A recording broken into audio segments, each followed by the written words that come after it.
down. The wilderness was the place where God needed to get their attention to train them up. You know why? If God went from Egypt to the promised land with the abundance that they had and the vines and everything there for them, beautiful land to grow crops, to herd sheep, to start businesses, it would have destroyed them. You know, people wait to win the lotto. Have you ever heard, can't wait to win the lotto?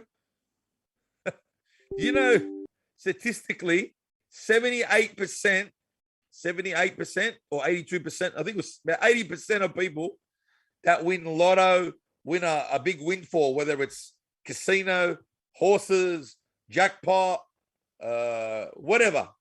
You know, 80% of people are broke in 3 years after they win it. In 3 years, they're absolutely broke, statistically. 80% of people. There's a small minute of people that actually make it work. Why?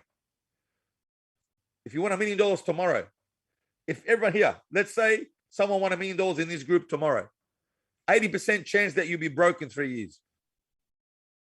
Why? Because you've never been taught how to manage it.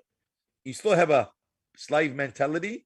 We still have the old nature comes in, greed comes in. All these things come to you. I guarantee you get $1 million now. You see how many knocks on the door you get. See how many friends you get. See how many things you want to buy. What happened? This is in 2021. Imagine these guys been in slavery for 430 years. So there's generations. They reckon a generation is anywhere between 20 and 60 years. Most people reckon a generation is 20 to 30 years when you talk about Jewish generations. So if it's 30 years, my maths is terrible, but 3 generations is nearly 100 years. And there's 400 years they've been in slavery. There's a lot of generations, a lot of stuff passed down. No hope, no security, no future, no prosperity, no rights. And all of a sudden, what's the devil done? Pharaoh has broken these people down systematically, and now they're free, and they don't know what to do with their freedom. They're complainers and whingers and murmurers. And God's trying to do something here.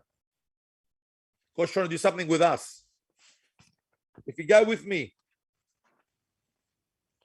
to 2 Corinthians chapter 8, verse 10. I want to go down and paint a picture here what Paul's trying to do with us.